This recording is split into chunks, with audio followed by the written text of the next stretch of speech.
What's up, guys? Welcome to This Week in MXA, episode number 53, presented by O'Neill Racing. Thank you guys for tuning in. In this video, we're going to be talking about Cooper Webb and the latest video that we just posted. We got an awesome interview with him. Also talking about the Troy Designs GasGas team. I got an interview with my brother, Michael Mosiman. Also hear from Max Vollen, the only factory KTM 250 rider, Garrett Marchbanks, the Club MX Yamaha star, and more. So let's get into it. All right, guys, so it is cold, wet, and rainy here in Southern California just after Christmas.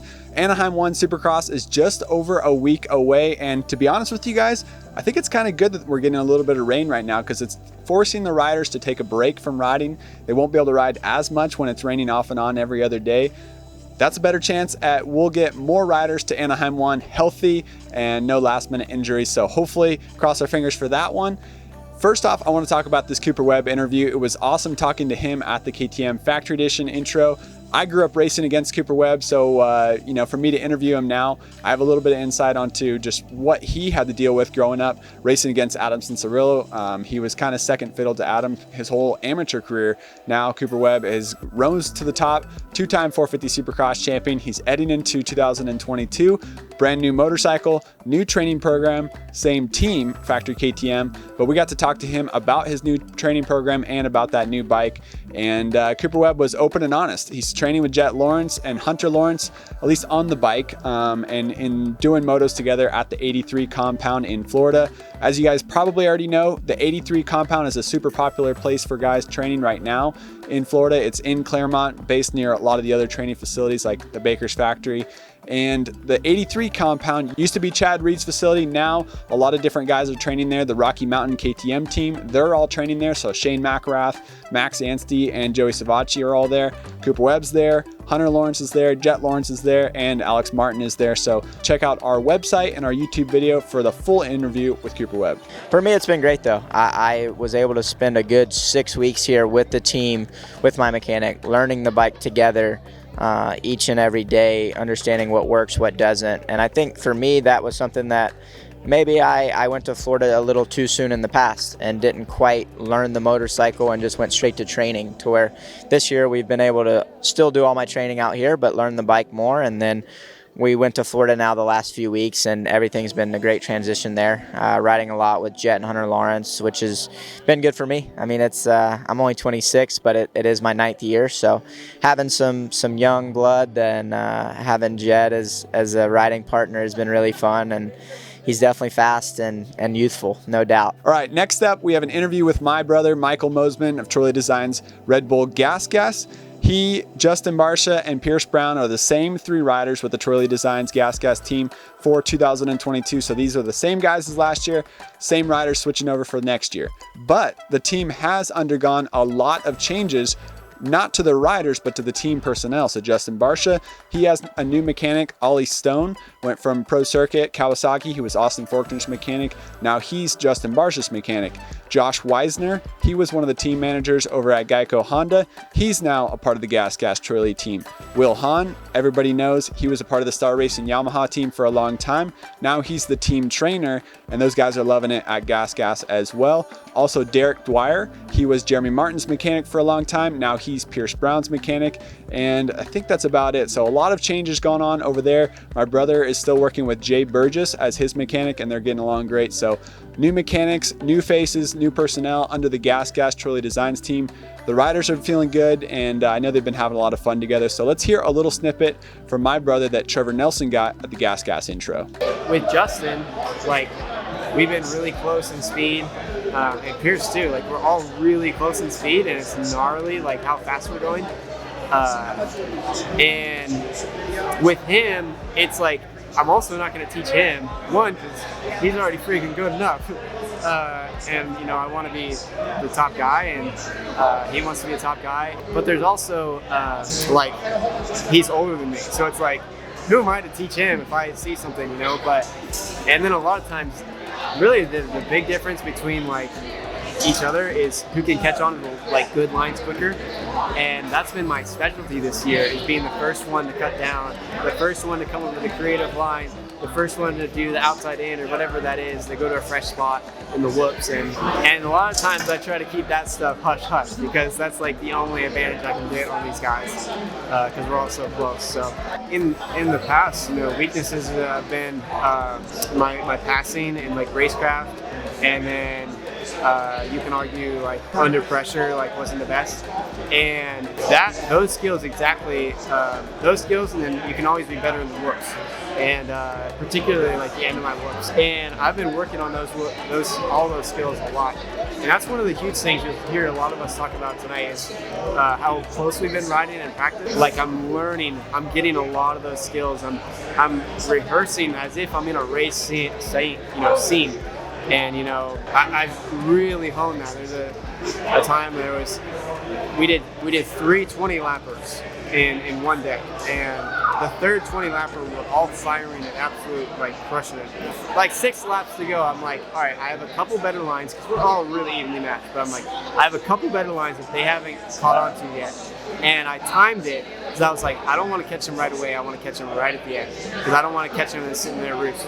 So I timed it, was patient, I let the race come to me, and then caught him right at the end. And Pierce held pressure like crazy good. I caught Justin, and then before the last lap, I showed a wheel on him before like the start-finish line.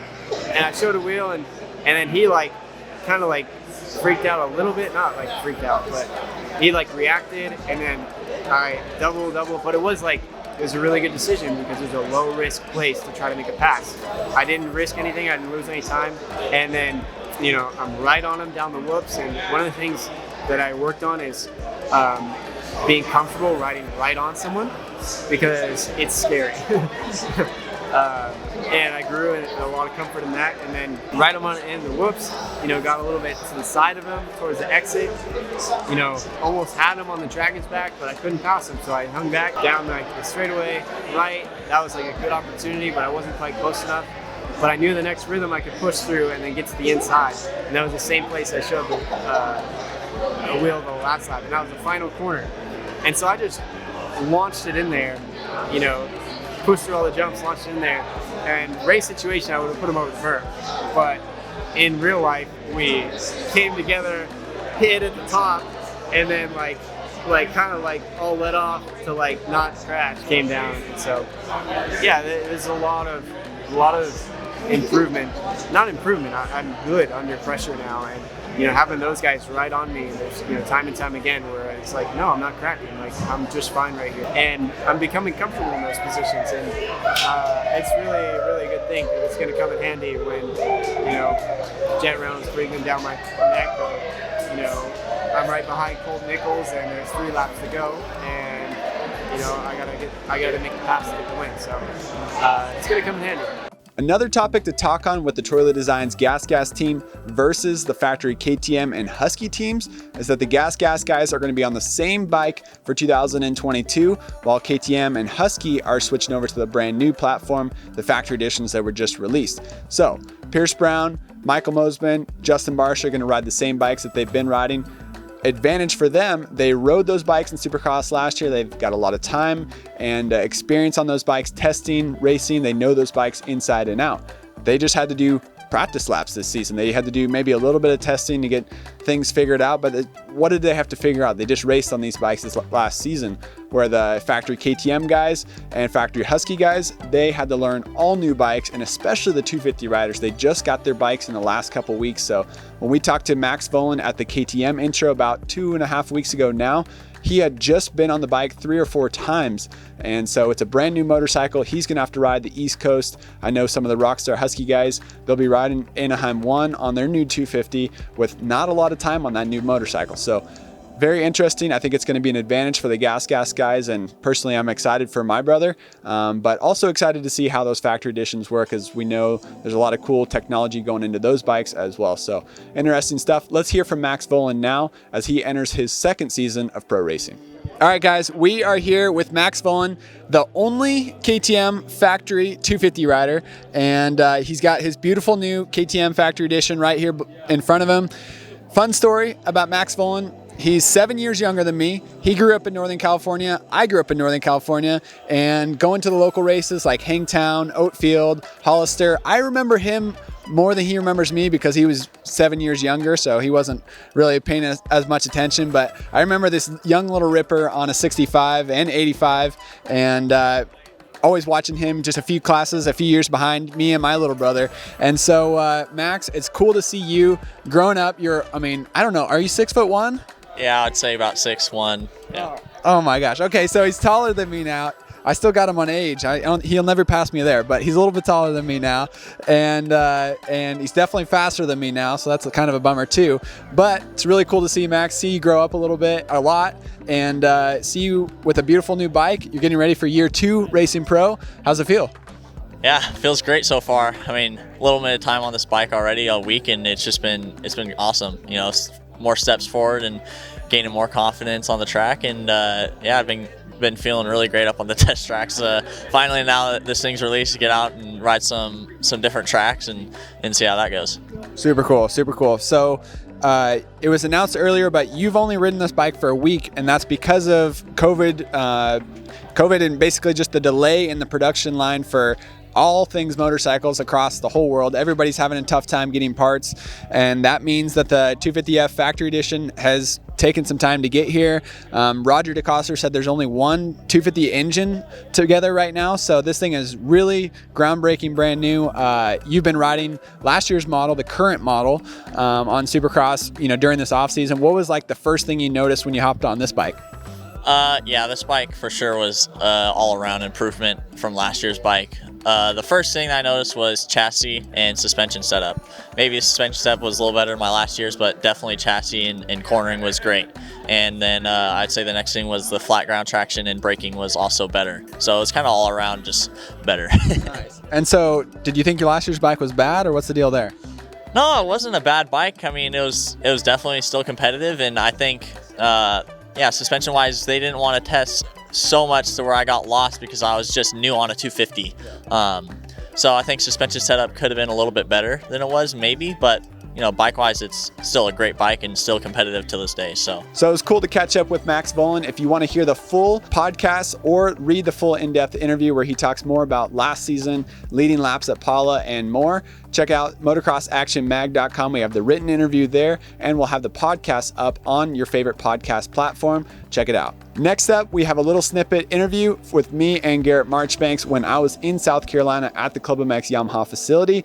He talks a little bit about the transition from Pro Circuit Kawasaki to the Club MX Yamaha team. Let's get into it. All right, guys, I'm here with Garrett Marchbanks, Club MX Yamaha 250 rider. They call him the man child. So you said you're 20 years old? 20 years old, but he's 190 pounds, 6'1" or 6? 6'2". 6'2"? Oh my gosh. Yeah, so this guy's, he is truly a man child. and I've had a lot of fun here. I got to ride Alex Martin's bike. They call him the Troll because he's short and a lot lighter. Garrett is taller and a lot heavier. Riding his 250, Alex's 450. It's been a fun experience for me. Fun experience hanging out here at Club MX. Garrett, you trained here at Club MX as an amateur, and then spent time with the Pro Circuit Kawasaki team, and now jumped over to Club MX. And I've been impressed with how well this bike performs. But for you, what's the transition been like? And then how does it feel just to be back here where you spent a lot of years as an amateur? I mean, I came here in 2013 it had been, and I had a lot of fun here. It was super cool. I get along with the guys really well. And, I went to California, worked with Mitch and all them for those couple of years. And to jump right back, it wasn't like too uncomfortable, Like it wasn't like a huge change. I was used to the facility, the atmosphere. And, it was, the only thing I was really getting used to was the Yamaha. I mean, I rode a Cowie for 9 years, so that was a big jump and just getting used to the bike. But no, it's been great so far. Super cool. Super cool. And I was impressed with the power on the YZ250. What was your comparison of going from Pro Circuit to this Club MX bike? I wasn't sure what to expect, honestly, but the bike, I would say it's just a touch faster. I mean, nothing bad to say about Cowie. They have some really good bikes, good suspension, but our bikes, I feel like, for me, I'm a bigger guy. The chassis is a little bigger, so it handles better, and the power is really good for me. All right, guys, so it was cool catching up with Garrett Marchbanks. He is going to be riding the West Coast Supercross Series here coming up in just a week and a half. check out the full in-depth interview with Garrett Marchbanks, where we talk a little bit more about his transition and what it's like training at the Club MX facility on our website, motocrossactionmag.com. Or if you want to hear the short podcast version of it, check out Motocross Action on your favorite podcast platform. Next up, we have our 2022 Kawasaki KX250 tested video. It's on our website and on our YouTube channel. That bike sadly didn't receive any updates for 2022, but we do know a lot about how it works. We were impressed with its high power engine. This bike is the second strongest 250F in the class, almost a tie with the Husky for the fastest peak horsepower in a 250F engine. But we had some issues with the chassis and the handling on it. To see the full in-depth video test on the 2022 KX250, check out motocrossactionmag.com and our YouTube channel. All right, guys, so that's it for this week in MXA, episode number 53. Thank you guys for tuning in. We're a week and a half away from Anaheim 1. Be sure to keep checking motocrossactionmag.com for the latest news, reviews, and results as we get into the Supercross series here soon. Also, subscribe to our YouTube channel as we're going to have a lot of videos coming. Click the notification button so you can get an update every time we release a new video. Thanks for watching, and we'll see you in the next one.